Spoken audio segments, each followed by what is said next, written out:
this. Lots of you also tweeting in about the runners and riders in Westminster, which is a very good segue to introduce my next guest, who is a political commentator with Young Voices, Lettice Bromovsky.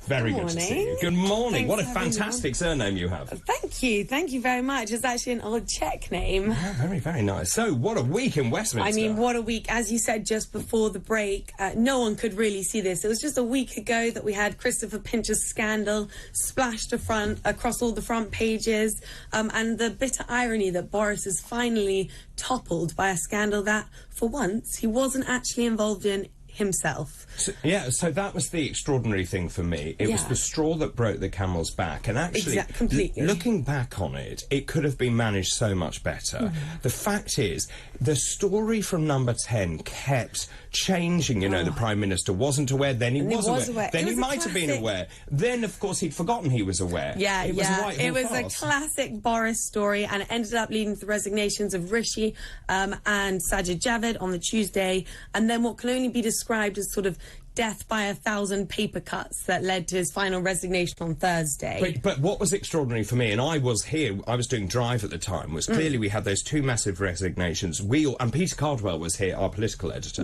in that very seat where Renée is. And Peter said, he's out. He literally leapt to his feet and said, he's out. And, of course, Boris Johnson still had no insight. Boris Johnson thought he was still in.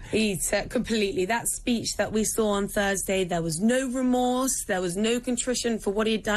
Even in the most recent scandal with Pincher, there was no, as we know, that he never even said the word resign. He never said sorry, he never said resign. It was a very Boris speech. But on the Wednesday, before that speech, he actually went back into Number 10 and held a meeting with about 80 staff and whooped and hollered, and I think there was booze involved, basically saying, fight on, fight another day. This man, I mean, I think at one point I actually said, wake up and smell the room. Literally, do you have any idea what's going on? How do you read the man Boris Johnson? Oh my God, honestly, I have no idea at this point. He was a man who really unified everyone back in 2019. I would say he was exactly what we needed. He did do well, and he has done good things for this country, but the sheer lack of judgment that we've seen over this past week, particularly in things like the firing of Michael Gove, almost out of spite after he called a snake. Exactly, he called a snake, and he also referred to as a rat at some point. this sort of you know, pitting and headbutting against each other, which is another thing that we're seeing at the moment in the Conservative Party. There's a great story here on the Times I've got in front of me. Tories tear themselves apart over taxes, and this divisiveness that we're seeing right now, I think, is really dangerous going forward.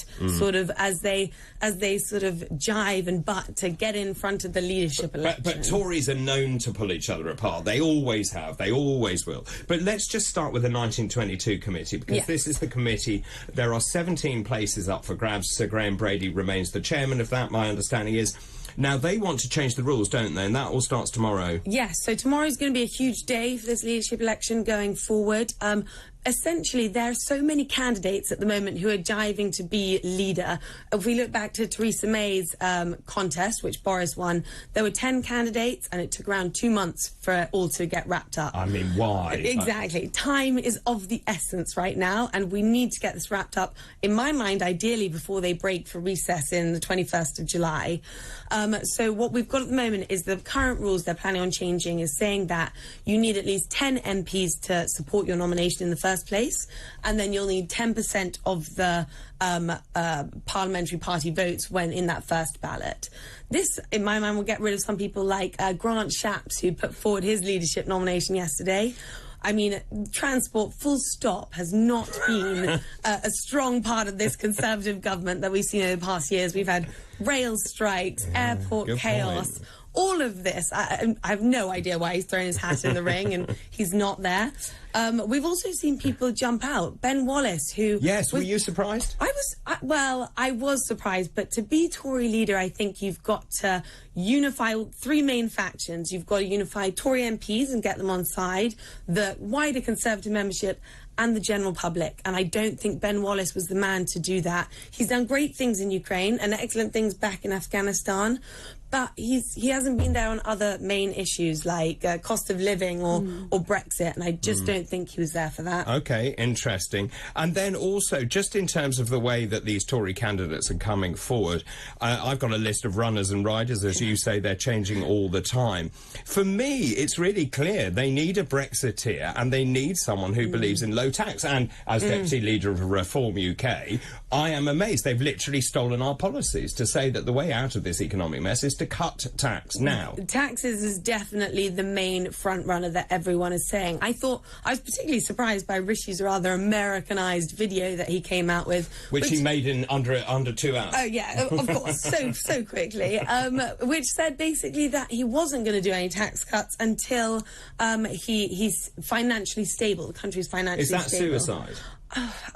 I think so in many ways. I think Renée says it's suicide. I think it's just. Do you? People are hurting. They don't need to hear this. Exactly. People are really hurting. I mean, people I honestly need to have that money in their back pocket again. Yes, exactly. I do not understand. He must be so tone deaf or so rich. Well, he's definitely so rich, but I think he's cleverer than that, and I almost think he may adjust it slightly. I mean, we've even seen Sajid Javid, I'm pretty sure, on the front page of the Telegraph, coming out and basically utilising Rishi's position and saying he's going to cut that corporation tax, he's going to cut the national insurance rise for next year and things like that. So I was just looking through what they are offering. You're right, Rishi Sunak saying that he will cut taxes when the time is right. You've got Liz Truss, who is going to cut NI rise. Sajid Javid saying tax cuts, cutting corporation tax. I mean, for me, it has to be someone who believes that you can cut taxes, cut the corporation tax rise, and cut national insurance, and cut fuel tax. Fuel tax, because I don't think Rishi me. Sunak has any idea that people can't afford to go to the shop or to work. Yeah, no, I completely agree. He's an incredibly wealthy man, but I do think he's a smart man. He's been the Chancellor of the Exchequer now for 2.5 years. He has a very strong understanding of what goes on in government. He's young. He's young, and I don't think he should. And he's still very, very much ahead in the polls. He is a clear front runner. Polls with who, though? Within Tory MPs. So here's my little theory. Yes. I think what they're going to do is try and get it down to 2, and when they get down to 2, I think they'll push one of them to stand down. Yeah, but I also think that might be quite smart. I expect when they get down to 2, there should be a clear front runner at that point, and it'll be known within the party. It's extraordinary times, isn't it? It's very exciting. It is very exciting indeed. Well, thank you so much for coming in and giving us the latest on all of that. That's Lettice Bromovsky. Bromovsky. I got it right this time. You did. Thank you very much indeed. Now, after the